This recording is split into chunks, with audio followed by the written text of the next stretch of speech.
আলাইকুম রহমতুল্লাহ। প্রিয় ব্যবসায়ী বন্ধুগণ, সবার দৃষ্টি আকর্ষণ করছি। আলহামদুলিল্লাহ, আজকে আমি অনেক খুশি, কারণ আমি রানিং মাস জুন 15% প্রফিটে ক্লোজ করেছি। আমি সাধারণত 7% প্রফিট টার্গেট রাখি, সেখানে 15% প্রফিট হওয়াতে আমার একটু বেশি ভালো লাগা কাজ করছে। এবং এই 7% প্রফিট টার্গেট সেট করার পিছনে একটা রিজন আছে, একটা কারণ আছে। সেটা হচ্ছে ব্যাংকে যখন আমরা 1 লক্ষ টাকা ফিক্সড ডিপোজিট করি, ওরা বছরে আমাদেরকে 7 থেকে 8% রিটার্ন দেয়। তো ওই চিন্তাধারা থেকে অ্যাজ এ ট্রেডার আমি চিন্তা করি যে আমি এটা মাসে বের করব।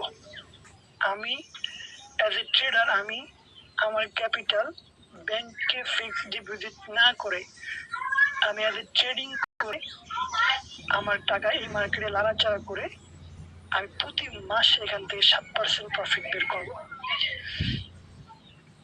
এরকম একটা টার্গেট আমি সেট করি। বাট সেখানে আজকে জুন মাস 15% প্রফিটে ক্লোজ হয়েছে, আলহামদুলিল্লাহ। তো আপনারা শুনলে অবাক হবে, এই 1 মাসে আমি যখন ট্রেড শুরু করি, এই মাসটা আমার একটানা 4টা ট্রেডও লস হয়েছে। ট্রেড করছি, লস, তারপর একদিন পর আবার একটা ট্রেড করছি, আবার লস, আবার ট্রেড করছি, আরেকদিন পর আবার লস, আবার ট্রেড করছি, আবার লস। কিন্তু মাস শেষে আমি 15% প্রফিটে আছি। এর কারণ কি? এর কারণ হচ্ছে রিস্ক টু রিওয়ার্ড। আমার রিস্ক টু রিওয়ার্ড হচ্ছে 1:3, যার কারণে আমি একটানা 4টা ট্রেড লস করেও আমি মাস শেষে 15% প্রফিটে আছি। আমার যদি 6টা ট্রেডও লস হয়, 6টা ট্রেড, আমি কি মনে করি জানেন? আমি মনে করি আমার 2টা ট্রেড লস হয়েছে, কারণ ওই 6টা ট্রেড লস রিকভার করতে আমার তো 2টা ট্রেড প্রফিট লাগবে, তাই না? আমার একটানা 3টা ট্রেড লস হইলে 4র্থ নাম্বার ট্রেডটা যদি প্রফিট দেয়, তাহলে কি হচ্ছে? আমার পিছনে 3টা ট্রেডের লস রিকভার হয়ে যাচ্ছে। ট্রেড লস হইলে আমি মনে করি যে আমার 2টা ট্রেড লস হয়েছে, সেখানে 2টা রিকভার করতে তো আমার 2টা ট্রেডই লাগতেছে, তাই না? সো আপনারা হয়তো নাম শুনছেন, ওনার নাম হচ্ছে, উনি একজন ট্রেডার এবং একজন ইউটিউবার, ইন্ডিয়ান একজন পার্সন। ওনার নাম হচ্ছে পুষ্কর ঠাকুর রাজ। উনি একটা পডকাস্টে বলছিল যে ট্রেডিং এ আমাদের সাথে 4টা জিনিস ঘটে। একটা হচ্ছে আপনি যখন ট্রেড করবেন তখন আপনার সাথে হয় ছোট একটা লস হবে, অথবা ছোট একটা প্রফিট হবে, অথবা বড় একটা লস হবে, অথবা বড় একটা প্রফিট হবে। এই 4টা জিনিসই তো আমাদের সাথে ঘটে ট্রেড করার পর, তাই না? এই 4টা জিনিসের মধ্যে 3টা জিনিস আমরা কন্টিনিউ করতে পারবো।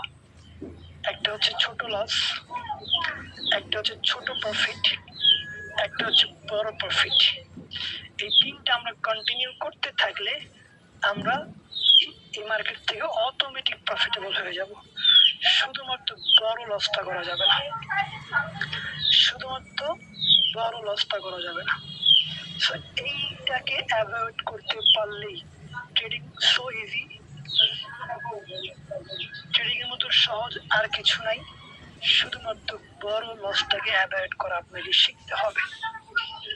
এই জায়গা থেকে আপনাকে বের হয়ে আসতে হবে। রিভেঞ্জ ট্রেড আপনাকে ছাড়তে হবে, কারণ রিভেঞ্জ ট্রেড থেকে আপনার বড় লস আসে। ওভার ট্রেডিং আপনাকে ছাড়তে হবে, কারণ ওভার ট্রেডিং থেকে আপনার বড় লস আসে। তো আপনি ট্রেডিং এ ভালো করে শিখেন কিভাবে আপনি বড় লস থেকে বাঁচবেন। এই জায়গাটা আপনি মাস্টার করেন, তাহলে আপনি দেখবেন ইজিলি আপনি এই মার্কেট থেকে প্রফিটেবল হয়ে মাস শেষে, বছর শেষে আপনি বের হয়ে যাবেন। ঠিক আছে? শুধু ছোট লস লস নেন, ছোট লস নেন, স্টপ লস মাস্ট ইউজ করেন। এই একমাত্র স্টপ লসই আপনাকে বড় লস থেকে বাঁচাবে।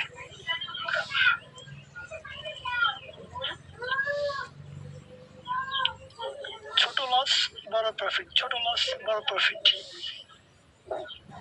এই একটা স্কিল যদি আপনার ভিতরে ডেভেলপ করতে পারেন, আপনি ট্রেডিং এ প্রফিটেবল হয়ে যাবেন।